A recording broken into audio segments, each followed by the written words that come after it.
बहुत पुरानी बात है। बीरबल छुट्टियां मनाने गए थे, इसलिए दरबार में नहीं थे। इसी बात का फायदा उठाकर अकबर के करीब के कुछ मंत्रियों ने बीरबल के खिलाफ महाराजा अकबर के कान भर दिए। वे कहने लगे, महाराज आप केवल बीरबल को ही हर जिम्मेदारी देते हैं, हर काम में उन्हीं की सलाह ली जाती है। इसका मतलब यह है कि आप हमें अयोग्य समझते हैं, मगर ऐसा नहीं है। हम तो बीरबल से भी ज़्यादा गुणकारी हैं। अकबर अपने बीरबल को दिल से प्यार करते थे। वह नहीं चाहते थे कि कोई भी बीरबल के खिलाफ कुछ भी बोले, लेकिन वह ये भी नहीं चाहते थे कि बाकी के मंत्री उनसे दूर हो जाएं।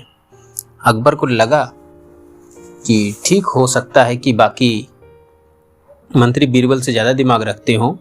उन्होंने मंत्रीगण को निराश न करने के लिए एक समाधान निकाला। उन्होंने उनसे कहा, मैं तुम सभी से एक प्रश्न का जवाब चाहता हूँ, मगर ध्यान रहे कि अगर तुम लोग इसका जवाब ना दे पाए तो तुम सबको फांसी की सजा सुनाई जाएगी। सभी मंत्री एक साथ झिझक कर महाराज से कहा, ठीक है महाराज, हम आपकी शर्त मंजूर है, लेकिन आप पहले प्रश्न तो पूछिए। अकबर ने कहा, दुनिया की सबसे बड़ी चीज क्या है? यह सवाल सुनकर सभी मंत्री एक दूसरे की तरफ ताकने लगे। महाराज ने उनकी यह स्थिति देखकर कहा, याद रहे इस प्रश्न का उत्तर सटीक होना चाहिए। मुझे कोई भी अजीब सा जवाब नहीं होना चाहिए। इस पर मंत्रियों ने राजा से इस प्रश्न का उत्तर देने के लिए कुछ दिनों की मोहलत मांगी। राजा भी इस बात के लिए तैयार हो गया। महल से बाहर निकलकर सभी मंत्रीगण इस प्रश्न का उत्तर ढूंढने लगे। पहले ने कहा, दुनिया की सबसे बड़ी चीज अल्लाह है।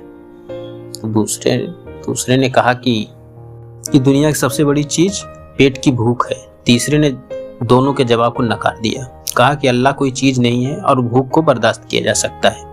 इसलिए राजा के प्रश्न का उत्तर इन दोनों में से कोई नहीं। धीरे धीरे समय बीतता गया और मोहलत के लिए गए सभी दिन भी गुजर गए।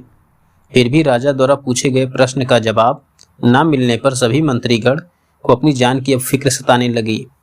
कोई अन्य उपाय न मिलने पर वो सभी बीरबल के पास पहुंच गए और उन्हें अपनी पूरी कहानी सुनाई। बीरबल पहले से ही इस बात से परिचित थे।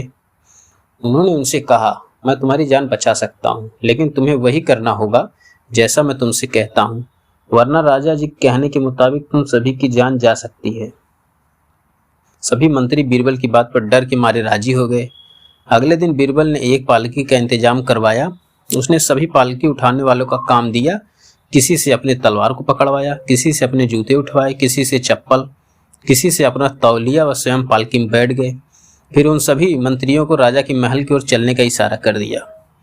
जब सभी बीरबल को लेकर दरबार में पहुंचे तो महाराज इस नज़ारे को देखकर हंस पड़े।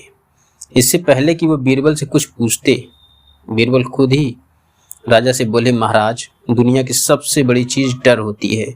अपनी जान के डर के कारण ही ये सब मेरी पालकी उठाकर यहाँ तक ले आए हैं।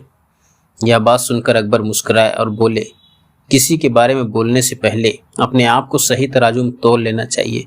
सभी मंत्री ये सुनकर शर्म के मारे सिर झुकाए खड़े रहे। तो दोस्तों, ये कहानी आपको कैसी लगी कमेंट जरूर करें, जिससे हम आपके लिए अच्छी अच्छी कहानियाँ लाते रहें। धन्यवाद।